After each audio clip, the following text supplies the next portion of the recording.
아멘. 귀한 찬양 감사합니다. 우리 자기 자신에게 또 좌우에 계신 분들에게 잘 되고 있습니다, 잘 될 것입니다 하고 축복해 주시기 바랍니다. 저는 우리 교회와 여러분들이 복을 유통하는 시는 분들이 됐으면 좋겠어요. 꼭 그렇게 될 겁니다. 저는 이제 신대원을 다닐 때 선교사로 가기를 좀 마음에 크게 굳게 결심을 했습니다. 지금 하나님의 인도하심을 따라 지역교회를 계속 섬기고 있는데요. 아시다시피 선교라는 것이 점점 문이 이제 닫혀지고 또 길이 좁아지고 있습니다. 그래서 목사, 선교사라는 직함을 가지고 나가기가 참 어렵습니다. 제가 이제 학교를 다닐 때 어떻게 하면 될 것인가 고민을 하는 중에 어떤 분을 만났어요. 그분 얘기가 당신이 침술사 그렇게 안 보이죠? 침술사라는 라이센스를 가지고 나가면 될 것 같다. 그래서 제가 신대원을 다니면서 이제 길게 공부한 건 아니고 잠깐 침술 공부를 한 적이 있습니다. 자, 그때 제가 귀동냥으로 들었던 이제 얘기가 있습니다. 한의학에서는 장상학이라는 그런 이제 얘기가 있습니다.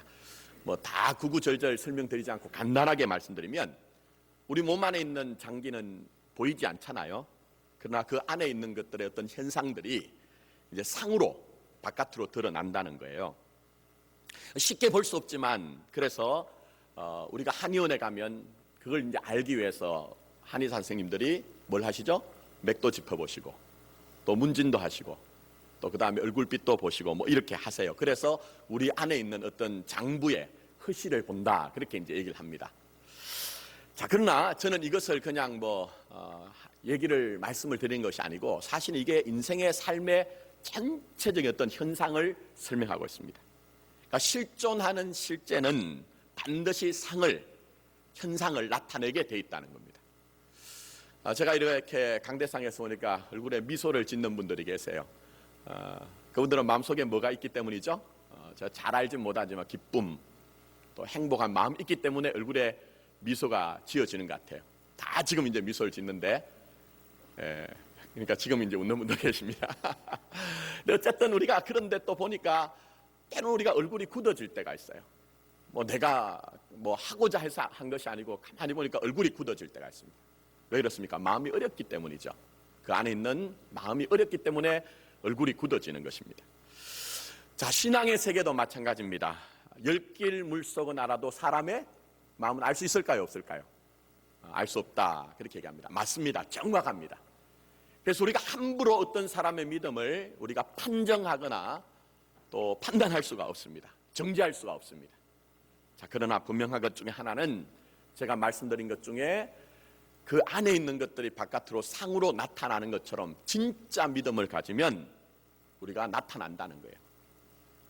우리가 정말 하나님 앞에 진짜 믿음을 가지면 우리는 하나님 앞에서 하나님만을 예배하는 삶, 하나님만을 따라가는 삶, 오직 참되신 하나님께 그 영광과 소망을 두는 하나님 당신만이 나의 전부입니다 하는 것이 우리에게 표현되고 발현되고 상으로 나타날 수밖에 없다는 것입니다. 자, 그러면 반대로 얘기해서, 역으로 얘기해서 지금 내가 예배가 무너져 있어요. 그럼 나는 예배만 무너져 있습니다, 나는 예배만 소홀히 합니다 하는 것이 아니고 전체적으로는 나의 내면, 나의 심령에는요 가장 근원적인 것, 나의 믿음의 전부가 무너졌다는 것에 그러한 현실일 수가 있다는 것입니다. 자, 지난 우리가 한 3주 전부터 갈멜산 사건을 묵상하고 있는데 이 사건은 이제 하나님을 아는 자와 하나님을 모르는 자의 싸움이에요. 또 하나님의 뜻을 분간하는 자와 하나님의 뜻을 분간하지 못하는 자의 싸움입니다. 그러니까 여러분, 인생의 진짜 싸움은 예배를 위한 싸움이라는 것이에요. 지금 이 시간 예배를 드리는 순간에도 여러분의 내면에는 치열한 어떤 전투가 있죠. 싸움이 있죠. 보여지는 것으로 아니라 내 안에서 영적인 어떤 실제적인 싸움이 있는데 그게 참된 예배를 드리느냐 헛된 예배를 드리느냐 하는 그 긴장과 싸움이 우리에게 있다는 것입니다. 저는 우리 교회가 또 여러분의 삶 가운데 보이는 것만 보는 것이 아니라 우리 안에 보이지 않는 부분까지 볼 수 있는 영적인 안목, 그 관점이 열려지고 우리가 이 거룩한 예배를 위한 싸움에서 물러나지 아니하고 우리가 승리하는 우리의 삶이 되기를 원합니다. 자, 오늘 사건의 내용은 너무 잘 알고 있습니다. 시간 관계상 길게 설명드리지 못하고요. 아합 왕은 북이스라엘의 왕인데 지금부터 과거에 아주 오래전의 얘기입니다. 주전 한 9세기경의 왕이었는데 사실은 이 사람은 정치적으로는 괜찮은 왕이었어요. 이 사람이 굉장히 국력을 신장하고 부국 강병을 이루었던 왕입니다. 그러나 하나님은 이 정치적으로는 뛰어났는지 모르지만 신앙적으로는 아니올시다, 이미 판정을 하신 거예요. 왜냐하면은 여호와 하나님을 섬기는 그 신앙을 약하게 하고 무너지게 하고 바알을 섬기는 그 우상의 헛된 제사를 장려하던 왕이었습니다. 자, 더 끔찍한 것은 이 사람이 결혼을 했는데요, 시돈의 엣발이라는 왕의 딸 이세벨과 결혼을 했습니다. 결혼하고 난 이후에 부인을 너무 사랑했던지 아니면 자기의 처가와의 정치적인 관계를 생각했던지 어쨌든 이제 이 여호와 하나님을 그렇게 섬기는 이 신앙은 다 버려버리고 친바알 정책을 쓰기를 시작했습니다. 그래서 하나님의 선지자들이 그 말씀을 전할 때 이걸 다 배척해버리고 심지어는 그 예언자들조차도 다 죽여버리고 백성들을 전부 다 독려하고 장려하면서 악한 길로 갔죠. 근데 문제가 있습니다. 그게 뭐냐면 부부가 있을 때 사실은 그렇습니다. 남편이 이상할 수 있어요. 그렇지 않습니까, 여러분? 남편이 이상하면 아내가 똑바로 서야 됩니다. 믿음으로. 또 아내가 온전하지 못하면 남편이라도 그래도 정도를 가면서 그렇게 해야 되는데 이 남편과 아내가 하나가 되어서 그렇게 바른 길을 가지 않으니까 아무 해결책이 없는 것입니다. 전 이스라엘이 너무나 흑암의 세력에 잡혀서 암울한 역사의 그런 공간이 되었던 것이죠. 근데 이러한 때에 하나님께서 한 사람을 분명히 일으키십니다. 그 사람이 누굽니까? 엘리야죠. 모든 사람들이 다 안위하지 못할 때 이 엘리야만은 일어나서 바알은 헛된 신입니다. 우리가 그 앞에 예배를 드리면 안 됩니다. 제사를 드리면 안 됩니다. 하나님만이 참된 신이기 때문에 우리는 그 앞에 우리의 삶을 온전히 드려야 됩니다. 그렇게 외쳤던 사람입니다. 저는 이 시대 속에서 우리 교회가 그 사명을 감당하고 여러분들이 그러한 사명을 감당하기를 원합니다. 자, 그래서 결정적으로 이제 누가 참된 하나님인가 신인가 하는 것들을 겨뤄보는 그런 이제 싸움이 있습니다. 그게 바로 갈멜산에서 있습니다. 방식은 간단하죠. 바알의 제단에 올려진 황소에 불이 내려서 태워지면 바알이 참된 신이고, 또 이 엘리야의 제단에, 여호와의 제단에 올려진 그 송아지에 불이 내려서 태워지면 하나님이 여호와가 참된 신이라는 그런 방식으로 이제 싸움을 합니다. 숫자로는 안 돼요. 850명 정도의 그런 바알과 아세라 선지자들과 단 한 명의 이 엘리야가 이제 이 거룩한 영적인 전쟁을 하는 겁니다. 이 바알과 아세라 선지자들 간절하게 기도합니다. 열심히 기도합니다. 정성껏 기도합니다. 나중에는 응답이 없자 자기의 몸을 자해를 하면서라도 바알이여 그렇게 예배를 드립니다. 그러나 하늘에서 불을 내리지 않습니다. 왜 그렇죠? 헛된 신이기 때문에 그렇습니다. 그러나 이 엘리야는 하나님 앞에 나가서 제물을 올려놓고, 하나님이여, 내가 증명되는 것이 중요한 것이 아니라 하나님 되심을 좀 알려주십시오. 발현해 주십시오. 그래서 이 백성들이 제발 하나님 앞에 돌아오게 해주십시오. 그 아버지 하나님의 마음을 가지고 기도했을 때 하늘문이 열리며 하늘로부터 불이 임하였죠. 그러면서 제물이 태워지고 거기에 있는 나무와 돌과 흙, 이게 다 이스라엘 사람들의 마음이거든요. 헛된 제사를 했던 이스라엘 사람들의 마음을 다 태워버리고 도랑에 겨있던 그 물조차도 다 핥아내버립니다. 그때서야 이 이스라엘 백성들이 여호와 하나님만이 참된 하나님이라고 엎드려서 하나님을 인정하고 하나님을 경배하게 됩니다. 그리고 이 엘리야는 바알의 선지자들을 기손시내로 끌고 가서 그들을 다 척결하는 것으로 결론이 내려집니다. 자, 그러면 하나님께서 왜 우리 마포교회 또 여러분에게 첫 번째 이 말씀을 통해서 이런 그림을 보여주는 것입니까? 먼저는 하나님은 진정한 예배는 하나님 편에 서는 것이랍니다. 하나님 편에 서서 하나님만을 따르는 것이 진정한 예배라고 말씀하고 있습니다. 그러니까 지금 여러분들이 그냥 이렇게 경건하게 거룩하게 앉아서 나 이렇게 예배 드려요 하는 것도 굉장히 중요하지만 여러분의 태도와 여러분의 가치관, 여러분의 마음이 정말 하나님 편에 서 있는가 하는 거예요. 세상과 사람을 따라가지 않고 하나님 그 한 분만을 바라보고 하나님을 따라가고 있느냐. 그래서 우리 교회와 여러분을 향해 너희들은 누구 편에 설 것인가, 누구를 따를 것인가, 그거 분명히 하라고 우리 하나님은 지금 말씀하고 있습니다. 자, 21절 말씀 읽지 않았지만 다시 한번 봅니다. 엘리야가 모든 백성에게 가까이 나가 이르되 너희가 어느 때까지 뭐라고 했습니까? 둘 사이에서 머뭇하려느냐 얘기했어요. 둘 사이에서 갈피를 못 잡고 이쪽에도 갔다가 저쪽에도 갔다가 한다는 거예요. 이게 무슨 얘기냐면 이런 배경이 있습니다. 이스라엘 사람들은 하나님을 떠날 수 없는 것을 알고 있습니다. 그러니까 억지로라도 평소에는 하나님 앞에 나가서 예배를 해요. 그러나 농사 때가 되면 이 바알은 농경의 신입니다.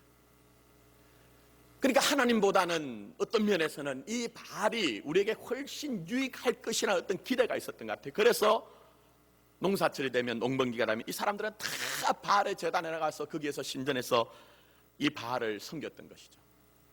좀 속된 표현을 하면 양다리를 거쳤던 거예요. 내 유익을 위해서. 예. 여러분 동가숙 서가식이라는 한자 숙을 아실 겁니다. 이 말의 유래는 그런 이제 유래가 있답니다. 중국 제나라의 과거에 은교라고 하는 아주 똑똑하고 아리따운 처자가 있었답니다. 이제 홍기가 차가지고 여러 곳에서 이제 그렇게 혼담이 오가는데 어느 날인가는 동쪽과 서쪽에서 이제 혼담이 왔습니다. 근데 이 부모님이 고민거리가 생겼어요. 자기들이 쉽사리 결정할 수 없는 그런 이제 혼담이 들어왔습니다. 동쪽에서 온 이제 혼담에서는 그 총각이 굉장히 준수한 어떤 외모를 가지고 있습니다. 근데 문제 하나가 있는데 가세가 기울어 가고 있다는 거예요. 예. 근데 서쪽에서 이제 혼담이 들어왔는데 보니까 경제적으로 너무 풍성한데 한 가지 문제가 있는데 좀 안 생겼다는 거예요. 못 생겼다는 거예요. 추남이에요. 그래서 이 부모들이 이제 결정을 하지 못하고 이 은교라는 처녀를 불러가지고 이런 혼담이 들어왔는데 네가 잘 생각해봐라. 잘 생각해봐라. 네가 동쪽으로 가고 싶으면 손을 들었다가 왼손을 내리고 네가 서쪽으로 가고 싶으면 손을 들었다가 오른손을 내려라. 그렇게 얘기했어요. 그랬더니 이 은교라는 청년이 굉장히 골똘하게 궁리를 하고 고민을 하더니 드디어는 두 손을 번쩍 들고 있다가 두 손을 다 내렸답니다. 부모님이 두 손을 다 내니까 이게 무슨 일이냐 하는 거죠. 너 왜 그러냐? 왜 두 손을 다 내렸냐? 한 손만 내려야 되는 거 아니냐? 했더니 아버지, 어머니 저 두 쪽이 다 마음에 드는 것도 있고 부족한 것도 있는데 저는 낮에는 서쪽 집에 가서 밥도 먹고 생활하다가 저녁이 되면 저는 동쪽에 가서 그 잘생긴 청년하고 그래 잠자고 그렇게 할게요. 그러나 여러분 두 가지를 다 취할 수 있을까요? 정말 여러분 인생을 살아보시면서 꼭 먹고 알 먹고 하는 일들이 우리가 되어지더냐는 거예요. 하나님은 순간순간 우리에게 결정을 요구하시죠. 너희들이 누구 편에 설 것인가, 누구를 따를 것인가. 근데 이스라엘 백성들은 지금 보니까 머뭇머뭇하고 있어요. 두 사이에서 내 유익을 위해서 때로는 하나님 잘 섬기는 것처럼 보여지지만, 예배하는 것처럼 보여지지만, 내가 내 삶의 어떤 유익을 위해서는 얼마든지 하나님을 팽겨쳐두고 또 다른 세상을 향해서 유익을 향해 달려가는 것이 이 이스라엘 백성들의 모습이요 바로 우리 자신의 모습이라는 것입니다. 특별히 여기에 머뭇이란 단어는 히브리어 단어로 보니까 파사흐란 말이에요. 이걸 번역을 그냥 직역을 하면 비틀비틀한다 그런 말입니다. 어떤 그림이 연상되십니까? 술 취하신 분들이 바른 길을 정당한 길을 가지 못하고 술 기운 때문에 자기가 가고자 하는 곳에 가지 못하고 비틀비틀하는 것이죠. 때로는 고장난 차량의 핸들이 고장이 나서 조향장치가 고장이 나서 그 차량이 제가 가고자 하는 곳으로 가지 못하는 모습, 그게 바로 여기에 머뭇하는 모습이라는 거예요. 사랑하는 성도 여러분, 우리 교회는 우리 자신을 이렇게 머뭇한 적 없습니다. 우리는 분명히 알고 있잖아요. 하나님의 뜻을 모르는 사람 누가 있습니까? 여러분 잘 한번 보세요. 이 주일날 이 강단에서 선포되는 이 목사의 말을 전혀 알지 못하는 사람이 누가 있느냐는 거예요. 그러나 때때로는 많은 경우에 우리의 삶의 아픔은 온전히 하나님 한 분만을 바라보고 너희들이 누구 편에 설 것인가, 누가 따를 것인가 할 때도 우리는 여전히 우리의 육의 유익을 따라서 이쪽을 갔다가 저쪽을 갔다가 양다리를 걸치며 두 주인을 섬기는 우리의 신앙이었다는 것입니다. 그러나 여러분 잘 보십시오. 그렇게 해서 우리에게 유익이 있더냐 하는 거예요. 내 편에서 많은 고민이 있고 많은 판단이 있어서 이쪽에도 갔다가 저쪽에도 갔는데 현재 내 삶의 모습은 과연 그게 내게 무슨 어떤 결과를 갖다 줬느냐 하는 것이죠. 물리학에서 그런 얘기를 합니다. 가장 큰 힘, 파워는 직선적인 운동을 할 때 나타난다 그렇게 얘기합니다. 힘이 분산이 되지 않고 직선적인 운동을 할 때 파워가 극대화될 수 있다. 저는 영적인 원리도 마찬가지라고 생각합니다. 우리 믿음의 원리도 마찬가지라고 생각합니다. 마음이 나뉘어 죽은 우리에게 절대로 경건의 모양은 있으나 경건의 능력이 나타날 수 없기 때문에 하나님은 지금 우리 교회를 향해, 여러분을 향해 너희가 어느 편에 설 것인가, 누구를 따를 것인가 결정하라고 말씀하고 있는 것입니다. 지금까지 우리가 하나님 편에 서지 못하고 사람을 따라가기도 하고 높아진 이론을 따라갔던 삶이 있었다면 그것을 마치 이 바울의 선지자를 다 척결한 것처럼 다 끊어내고 끝까지 하나님만을 따른 우리의 신앙이, 예배가 회복되기를 원하는 것입니다. 특별히 오늘 말씀을 보시면 엘리야는 백성들에게 따르라 얘기합니다. 우리 주님도 여러분에게 좀 따르라고 말씀하세요. 따른다는 것은 한 번 잘하고 끝낸다는 얘기가 아니에요. 계속적으로 내게 그것이 너무나 소중하기 때문에, 놓칠 수 없기 때문에, 이미 얻었담도 아니요 또 우리가 취하였담도 아니기 때문에 그것을 끝까지 따라가는 것입니다. 때때로 참 안타까운 것 중에 하나가, 어떤 분들 중에 그런 얘기를 해요. 권면을 하면, 목사님, 저 왕년에 과거에 저 이랬어요. 과거가 어떠하면 지금 현재가 어떠하냐 하는 것입니다. 우리가 아무리 화려하고 위대한 삶을 살았다 할지라도 지금 현재적으로 하나님 편에 서며 하나님을 따르지 않는다면 그 모든 것들은 헛된 것이 될 수밖에 없는 것입니다. 또 따른다는 것은 지정의, 전인격, 전 존재를 걸고 따르는 거예요. 믿음의 속성은 전부를 요구하거든요. 여러분의 어느 한 부분을 하나님이 요구하시는 것이 아니라 여러분의 인생 전체를 하나님이 요구하시는 그것을 예배라고 말씀하고 있는 것입니다.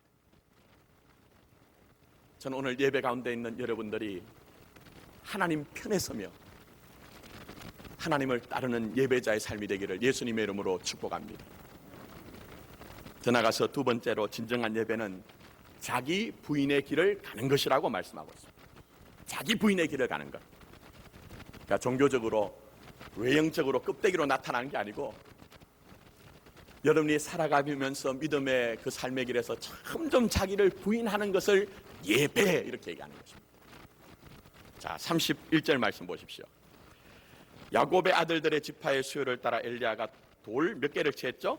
12개를 취하니 이 야곱은 옛적에 여호와의 말씀이 임하여 이르시기를 내 이름을 이스라엘이라 하리라 하신 자더라 얘기했습니다. 이 엘리야가 12개의 돌을 취했습니다. 그것은 아시는 것처럼 이스라엘 지파가 12지파이고 그 12지파에 연합된 공동체가 이스라엘이라는 나라예요. 근데 굳이 이 열왕기의 기자는 이 야곱이라는 말을 이제 등장시키고 거기에 대해서 이스라엘이라는 그 해석을 내놓고 있습니다. 물론 이 말은 너희들의 근원이 어디냐 하는 거예요. 이 나라의 연원이 어디냐? 너희들 영적인 자존심을 좀 회복해라. 자꾸 바알과 세상을 따라가는 것이 아니라 하나님에게 속했다는 그 영적인 자존심을 회복해라. 그걸 우리에게 말씀하는 것입니다. 그러나 여기에는 더 깊은 영적인 의미가 있습니다. 주일 설교는 좀 시간이 부족해서 저희 아내가 간략하게 쉽게 그런 얘기를 해요. 제가 저희 아내한테 늘 얘기하는가, 당신이 올라와 보세요. 자, 조금만 여러분이 이해를 하시고 잘 따라와 주십시오. 자, 야곱이 이스라엘이라는 이름을 언제 얻었죠? 언제 얻었습니까? 목사가 물으면 혹시 내가 아는 것 이외에 다른 어떤 감춰진 부분이 있지 않을까 해서 굉장히 긴장을 하신 것 같아요. 전혀 그렇지 않습니다. 야복 나루토에서 거기서 얻었죠. 이런 얘기죠. 형을 속여먹고 아버지를 속여먹어서 자기 집에 있지 못하고 외숙부 라반의 집에 가서 있다가 이제 하나님의 은혜를 잊고 다시 아비의 집으로 돌아오는 과정에 한 가지 청천벽력 같은 소식이 들려옵니다. 형 에서가 400명의 가병을 이끌고 자기에게 온다는 거예요. 절체절명의 위기죠. 그래서 이 야곱이 먼저 재산을 보냅니다. 다 야복 나루토에서 건너편으로 보냅니다. 그리고 이제 자기의 가족들도 다 보냅니다. 그리고 그곳에서 누구와 씨름을 하죠? 하나님과 씨름합니다. 그래서 이 장면을 가지고 많은 목회자들은 여러분의 삶의 위기가 올 때에 마치 야복 나루토에서 하나님과 씨름했던 야곱처럼 여러분의 인생의 전부를 걸고 하나님과 씨름하십시오. 하나님의 축복이 임할 때까지 기도하십시오. 그렇게 말씀합니다. 맞습니다, 여러분. 우리도 우리 교회 인생의 문제가 올 때 자꾸 사람과 세상의 도움을 구할 것이 아니고 정말 하나님 앞에 단독자로 나가서 그의 얼굴을 구하며 그와 씨름을 해야 됩니다. 성경에 보니까 씨름을 레슬링이라고 했어요. 얼마나 하나님과 치열하게 그렇게 씨름을 했는지 모릅니다. 그러나 여기에는 더 중요한 의미가 있습니다. 그게 무슨 얘기냐 한번 잘 들어보세요. 이 야복 나루토에서 이 야곱이 이제 그 씨름을 하는 과정에서 하나님이 이스라엘이라는 이름을 주셨는데 그 이름을 얻는 과정에 가장 중요한 것이 하나님이 야곱에 뭘 치셨습니까? 과거의 성경에는 환도뼈 얘기했습니다. 칼을 찼을 때 그 칼이 걸리는 부분, 환도뼈 이렇게 했는데 지금 우리 성경에는 개역 개정판에는 여기에 뭐라고 했느냐? 여기에 허벅지 관절 이렇게 이제 번역했습니다. 쉽게. 여러분 잘 한번 보세요. 우리가 그냥 표면적으로 이해하는 것처럼 하나님 앞에 나가 기도했더니 하나님이 내 기도를 응답하셨다는 것이 아니고 정말 하나님과 치열하게 씨름을 했더니 하나님이 이 야곱에게 그 엉덩이 뼈를 쳤거든요. 그 결과가 뭐냐? 이렇게 이제 기록이 됩니다. 32장, 창세기 32장 31절에 그가 분회를 지날 때 아침 해가 돋았다. 어둠이 물러갔다는 거예요. 그럼 우리의 길에는 세상 말로 잘 먹고 잘 살았더라. 이게 결론이 져야 됩니다. 그런데 말씀을 보니까 딱 붙여놓은 게 뭐냐 하면 그의 허벅다리로 말미암아 절었더라 얘기했어요. 요즘 젊은 사람들 얘기하는 것처럼 하나님이 뒤끝 장렬하신 겁니까? 아니 자기가 이기지 못함을 보고 마장 안 남은 그 뒤끝으로 그냥 허벅지 관절을 치신 거예요. 이 야곱은 그 이후로 걸어갈 때마다 그의 그 허벅지 관절에서 올라오는 그 치읓한 아픔을 온몸으로 느끼면서 지팡이를 짚고 걸어가는 그런 장애자의 삶을 살아야 됐거든요. 그럼 이게 무슨 의미입니까? 왜 하나님이 환도뼈 허벅지 관절을 치신 것입니까? 그것은 바로 야곱은 우리 자신이란 거예요. 야곱은 저 멀리 있는 그 과거의 사람이 아니라 바로 우리 자신이 야곱이란 거예요, 여러분. 우리 자신이 야곱이란 사실 여러분 아시겠습니까? 우리도 어떤 면에서 우리 자신의 욕망과 의지로 하나님을 이겨먹어야 속이 시원하잖아요. 여러분 우리 지금까지 우리 교회가 그거 다 봐왔잖아요. 그래서 이 야곱이 밤새껏 하나님 나에게 복 주세요 하면서 하나님과 씨름하는 것처럼 우리도 그렇게 씨름을 하고 고집하고 그렇게 하나님 앞에 우리가 겨루면서 하나님 내게 이루어지지 않으면 그것 때문에 섭섭한 게 우리의 모습이잖아요. 그게 바로 야곱인 우리의 모습이란 거예요. 근데 놀랍게도 감사하게도 하나님은 여러분을 그 야곱의 상태에 머무르게 하지 않겠다는 겁니다. 그렇게 끝까지 살게 하지 않겠다는 거예요.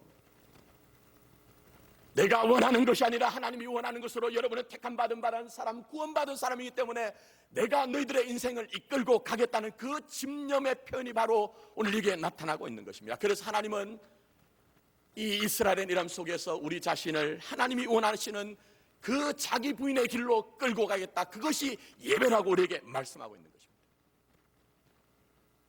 그래서 여러분, 야곱이 야복강에서 하나님을 만나고 난 이후에 사실은 과거에 자기가 하나님께 약속했던 게 있습니다. 그 가운데 하나님, 내 인생 문제 해결해 주시면 내가 하나님 아버지의 뜻을 따라서 베델로 올라가서 하나님만을 예배하는 자의 삶을 살겠습니다 했습니다. 내 문제가 다 해결되고 난 후에 어떻겠습니까? 이런 아시는 것처럼 이 야곱은 그렇게 하지 않았습니다. 숫곳이란 곳에 머물며 우릿간을 만들어서 자기 집을 짓고 거기서 정주해버렸습니다. 머물러 버렸습니다.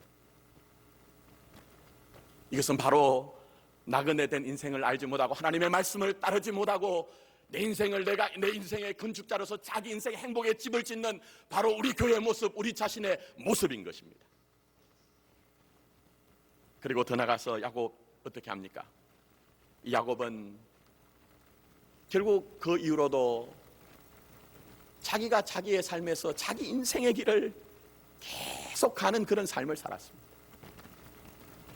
그 하나님은 이 야곱을 야곱으로 머물게 하지 않았습니다. 그의 인생에 딱 붙여놓은 것이 있습니다. 그래서 내가 나 스스로 지었던 그 모든 집들을 다 무너뜨리시는데 결국은 딸들 디나가 어려움을 당합니다. 그걸로 말미암아 시몬과 레이가 살해를 하게 되고 또 더 나가서 여러분 아시는 것처럼 그것으로 끝나지 아니하고 가장 사랑했던 이 아들 요셉을 그 형제들이 시기를 하게 되고 그게 기화가 되어서 이 사랑하는 아들을 요셉을 애굽으로 팔아버립니다. 그리고 야곱은 그의 참 평생을 남겨진 인생을 사랑한 아들 요셉을 잃은 그 슬픔 때문에 비탄의 강 속에서 눈물 골짜기를 지나가는 그런 인생을 삽니다. 여러분, 결국 이 그림을 통해서 우리에게 무엇을 말씀합니까? 우리 하나님은 여러분이 정말 우리 교회가 여러분들이 야곱에 머무르지 않게 하기 위해서 때는 우리의 삶의 환도뼈, 허벅지 그 관절이 위골되는 것 같은 그런 아픔을 주실 때가 있다는 거예요. 내게 있는 그 자랑거리를, 내게 있는 상급들 하나님이 다 무너뜨리시면서 그 자기 부인의 길을 가면서 하나님으로 완성되는 인생을 만들어 놓고 말겠다는 것입니다. 그래서 놀라운 것은 이 야곱이 마지막에 바로왕 앞에 섰을 때 뭐라고 고백합니까? 창세기 47장 9절에 이렇게 얘기합니다. 내 나그네 길의 세월이 130년이니라. 내 나이가 얼마 못되니 우리 조상의 나그네 길의 연조에 미치지 못하나 험악한 세월을 보냈나이다 얘기합니다. 그냥 표면적으로 보면 신세 한탄하는 것 같습니다. 한숨을 쉬는 것 같아요. 그러나 그런 얘기가 아닙니다. 야곱이 그 지난한 인생을 지나 보니까 하나님은 결국 내 인생에 엉덩이뼈, 환도뼈를 위골시키서라도 자기 부인의 길을 가게 하시고 하나님만을 바라보게 하신다는 거예요. 특별히 여기에 있는 이 허벅지 관절, 환도뼈라는 이 말은요, 이스라엘 사람들에게 이 허벅지 관절, 환도뼈는 힘의 근원입니다. 힘의 근원. 그러니까 내가 나 스스로 무엇인가 할 수 있고 내가 해야 된다는 어떤 그런 마음을 바로 상징하고 있죠. 그리고 이 허벅지 관절 환도뼈는 카프 예레크라고 하는 말입니다. 이거는 씨, 후손, 자손과 관련 있는 말이고 이것은 생명과 굉장히 깊은 연관이 있어요. 그러니까 하나님께서 이 야곱에게 그 환도뼈를, 그 허벅지 관절을 위골시켰다는 것은 내가 생명같이 여기고 내가 내 힘으로 삼았던 것을 다 무너뜨리고 끊어서라도 자기 부인의 길을 가서 하나님만을 바라보고 하나님만을 예배하는 자로 만들어 놓겠다는 하나님의 집념인 것이죠. 제가 이렇게 주일에 이 예배에 대해서 예루살렘 공동체의 비전을 강하게 말씀드리는 것 같습니다. 제가 제자 훈련하면서 계속 우리 제자 훈련 받는 훈련생들에게 얘기하는 게 있습니다. 왜 우리 공동체 가운데, 우리의 삶 가운데 하나님은 우리의 털을 흔들어 놓으시고 우리의 담벼락이 무너지는 이런 위기를 주셨을까요? 그 가운데 하나가 바로 지금 가장 중요한 시간입니다. 우리가 힘으로 삼고 우리가 생명으로 읽었던 것을 하나님이 끊어내고 무너뜨리시고라도 그 자기 부인의 길을 통해서 하나님으로 우리 교회와 여러분을 완성하시겠다는 것입니다. 얼마나 놀라운 하나님의 은혜인지 모릅니다. 이제 말씀을 맺습니다. 그래서 이 야곱이 내 나그네 길의 세월이 130년이니 내 나이가 얼마 못 되니 우리 조상의 나그네 길의 연조에 미치 못하나 험악한 세월 얘기했습니다. 험악한 세월은 신사한탄이 아니라고 이미 말씀드렸습니다. 이 야곱은 결국 예배자의 삶을 살게 되는데 그 가운데 하나가 자기 자신이 나그네 인생이란 것을 알게 됩니다. 지금까지는 내 힘과 내 능력과 내 지식을 가지고 내가 이 땅에서 나의 성을 나의 집을 사는 집을 짓는 인생이었으나 이제 하나님이 그 자기 부인의 길을 가게 하심으로 말미암아 저 천성을 향해 걸어가는 나그네 인생이라는 것을 알게 됐어요. 험악한 세월 곧 십자가를 내 삶에 딱 붙여놓음으로 말미암아 내가 원하는 것을 이루는 그런 삶이 아니라 내 마음대로 살면서 왔노라 보았노라 이겼노라 자기 자랑을 내놓는 인생이 아니라 그 험악한 세월 십자가를 붙여놓음으로 말미암아 내가 아버지 하나님으로 말미암아 완성된다는 사실 그것만 알게 하셨다는 것입니다. 정말 여러분 이 젊은 목사의 마음으로 여러분을 이 하나님의 말씀의 자리로 좀 초청합니다. 절대로 여러분 마음먹은 대로 여러분 뜻하신 대로 이루어지는 것이 축복이라고 생각하지 마십시오. 세상에 있는 다른 사람들처럼 자기 인생을 막 구가하면서 그렇게 사는 것이 행복이라고 생각하지 마십시오.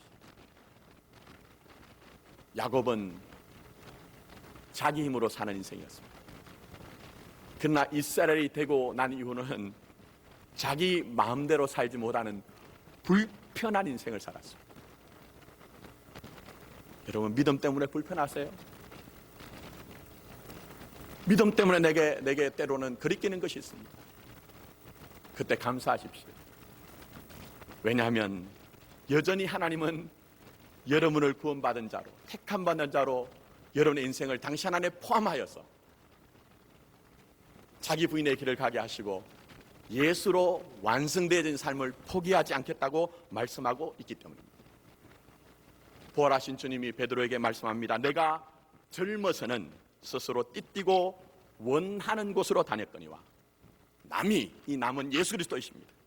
남이 내게 띠띠우고 원하지 아니하는 곳으로 이제는 너를 이끌어 가리라, 끌고 가리라. 여러분 인생을 예수님이 이끌어 가신다는 것이 보이십니까? 이제 우리 마포교회와 우리 자신이 하나님 편에 서서 하나님을 따라가며 온전히 자기 부인의 길을 감으로 말미암아 하나님 한 분만 높이는 예배자의 삶을 살 수 있기를 예수님의 이름으로 축복합니다. 아멘. 기도드리겠습니다.